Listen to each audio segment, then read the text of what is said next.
Good morning, friends. We have studied in the last presentation about S nth is equal to u plus a by 2 into 2n minus 1. That is displacement in the nth second.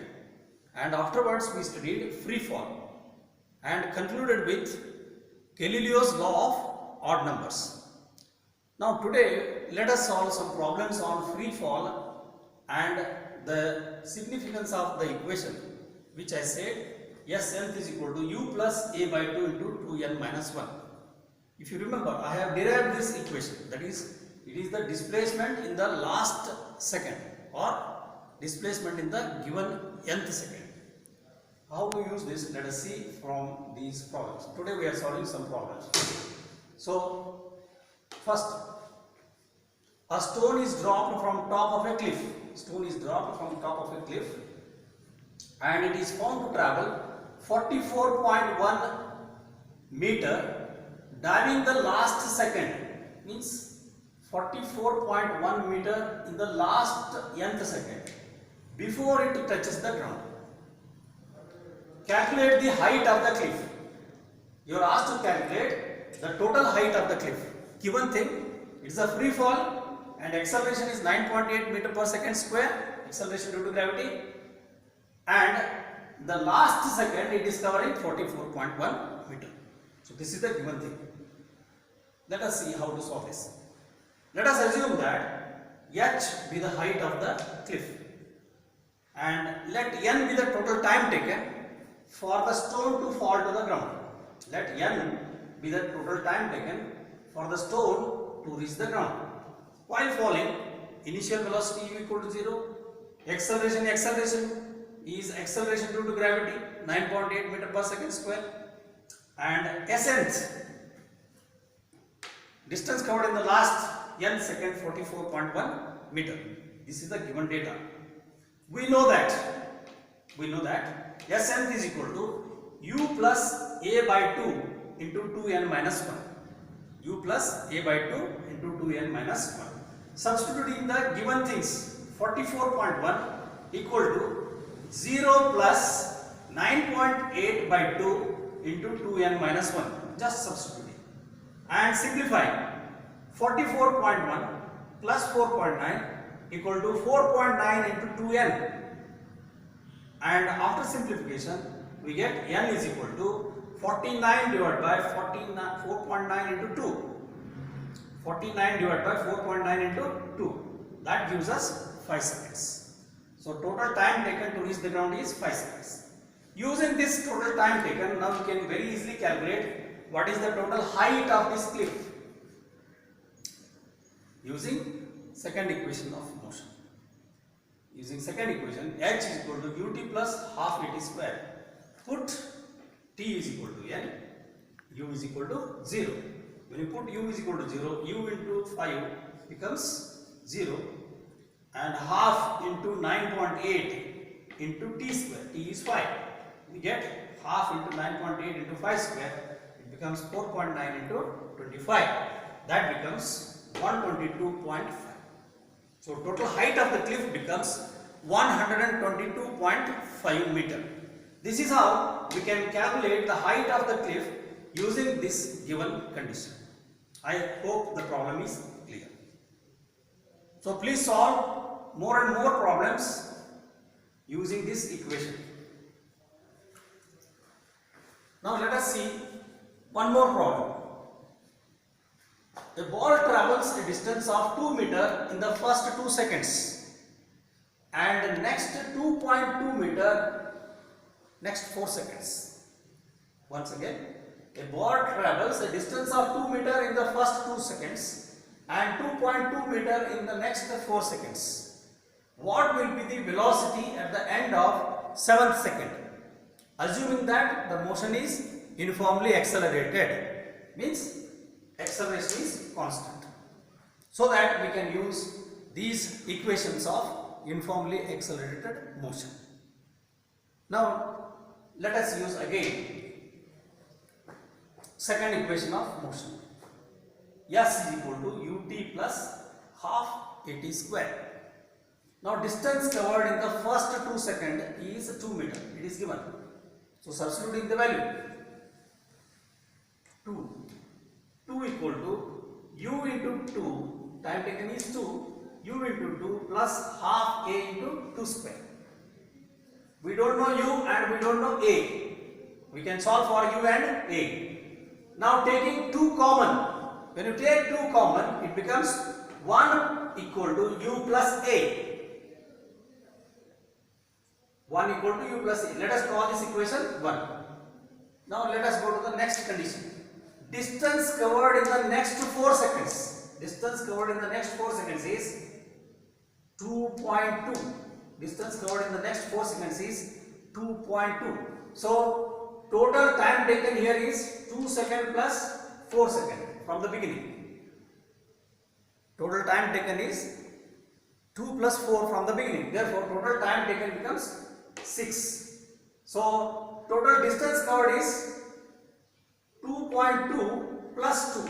So it becomes 2.2 plus 2 equal to u into 6 plus half into a into 6 square. Again we are using second equation. S equal to ut plus half into square. Same equation. So 2 plus 2.2 becomes 4.2. 4.2 equal to 6u plus 18a after simplification. Again you can see 6 is common. So taking 6 common, we get 0.7 equal to u plus 3a. 0.7 equal to u plus 3a. Now this becomes equation number 2. Call this equation number 2. Subtracting equation 2 from equation 1. Equation 1 minus equation 2, we get 1 minus 0.3 left hand side becomes 1 minus 0.7 becomes 0.3. U plus a minus u plus 3a. If you subtract, u cancels. A minus 3a becomes minus 2a. Therefore, 0.3 is equal to minus 2a. This implies a is equal to 0.15. That is, a is equal to minus 0.15. So acceleration is negative. This implies the ball is retarding. The ball is undergoing retardation. Okay, fine. Now we got retardation, that is a. Now we can substitute for a in the first equation. When you substitute a in the first equation, we get the equation of u, that is initial velocity. So 1 is equal to u minus 0.15 after substitution. So that implies u is equal to 1 plus 0.15, that is 1.15 meter per second. So it becomes 1.15 meter per second. So we got u also, we got a. Now we can solve for the velocity. That is the question. What will be the velocity at the end of second? The velocity of the end of 7 seconds we can calculate using first equation. V equal to u plus at. Substituting the values of u 1.15, a minus 0.15, we get 1.15 minus 0.15 into 7, where 7 is the time taken. So 1.15 minus 1.05 gives us the final velocity v equal to 0.1 meter per second after 7 seconds. This is the solution. Now let us learn the last concept of this topic, which is again very interesting. It is called as relative motion. It's common experience if you are traveling in a bus. Suppose there is another bus which is there behind your bus and overtaking your bus. Then when you look at that bus, you will feel that that bus is overtaking your bus very slowly and moves ahead of your bus very slowly. This is the quite common experience. Similarly, if there is a vehicle which is coming in front of your bus in the opposite direction, it may be a two-wheeler or it may be a four-wheeler.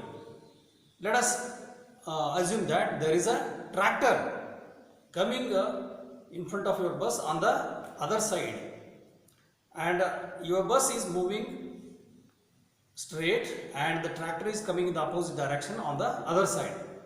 When you observe the tractor, it appears as if the tractor is moving very fast. Actually, the tractor will be moving, as you know, it will be moving with 30 km per hour, at the most 40 km per hour, or it may not move faster compared to bus or any other vehicle. But when you look at the tractor or even any cart also, if it appears as if it is moving very fast. So here we are comparing motion of one vehicle with the another vehicle. Think of a person who is standing there on the other side of the road. He observes both the vehicles in motion, your vehicle as well as the other vehicle which is in the opposite direction or in the same direction. He will be able to measure their speeds with respect to him exactly. So when we measure the speed of one vehicle with respect to other, when both are in motion, then we call it as relative motion. Let us take only two vehicles, A and B. Consider two objects A and B moving uniformly with constant velocities. Let us say that A is moving with the velocity of 60 km per hour and B is overtaking, means B is coming behind A with 80 km per hour, and definitely it will overtake A. Then when B is overtaking A, it's our common experience that when it is overtaking, at that moment B appears to be moving very slow. Even when it is approaching towards you, if you observe carefully, it appears to be coming very slow towards the bus. Even after overtaking, if it continues with the same speed 80 km per hour, but to our observation, it appears to be overtaking very slowly because our vehicle is also in motion. So, whenever there are two or more objects in motion, then the motion of one object with respect to other object is called as relative motion. Let us see once again. Whenever there are two or more objects in motion along a straight path in the same direction or in the opposite direction, the motion of one object with respect to the other is called as relative motion. Let us study relative motion in little bit detail. Consider two objects A and B. Consider two objects A and B moving uniformly with constant velocities BA and BB respectively in the same straight path.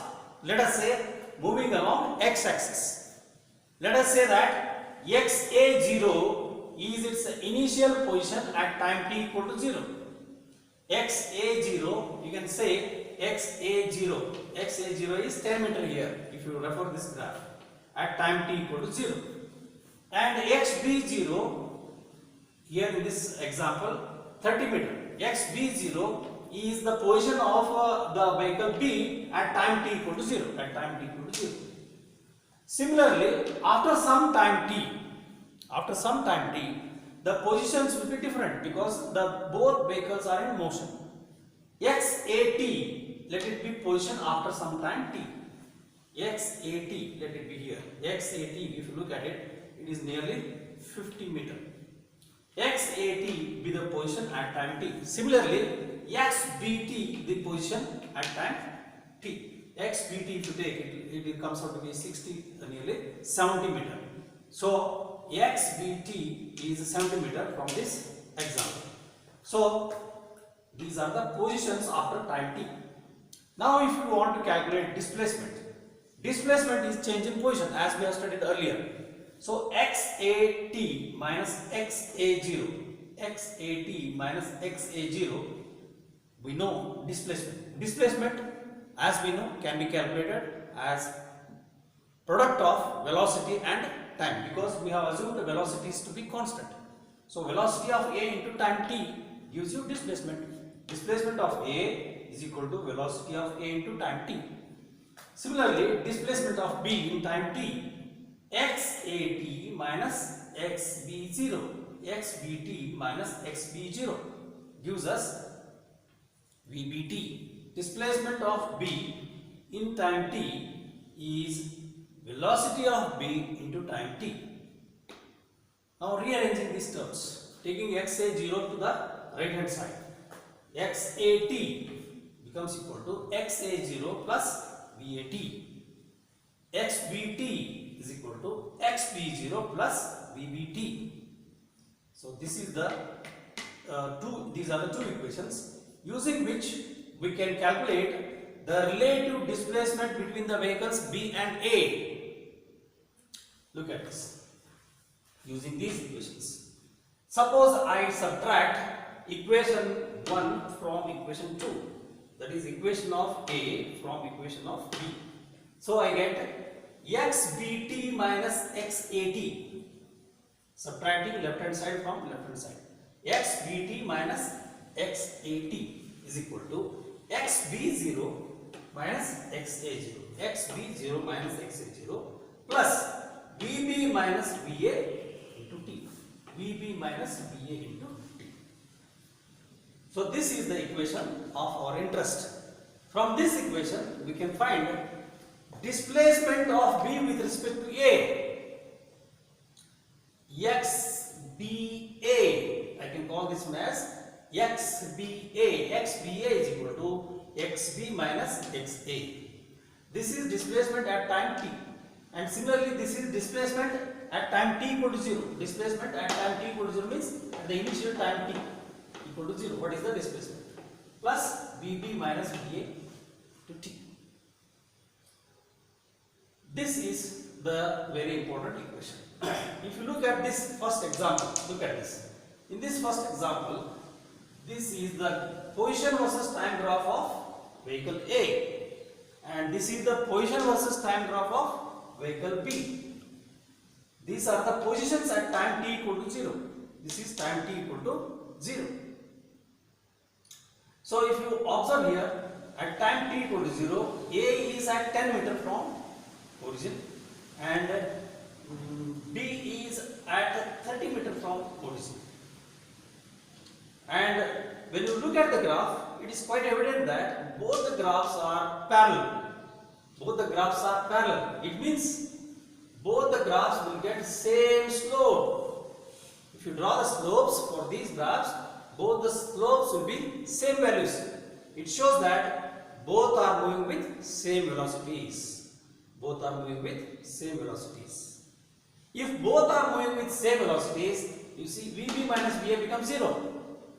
Then obviously xbt minus xat is equal to xb0 minus xa0. Means initially whatever the displacement is maintained, same displacement will be maintained throughout if both are moving with same velocities. For example, two cars are moving with 60 km per hour, constant speed. Neither B will be able to overtake A, nor A will be moving ahead of B, because both are moving with same velocities. So this is the graph. Now let us see the second graph. In this second graph, when you look at it, see, this is the graph of vehicle A.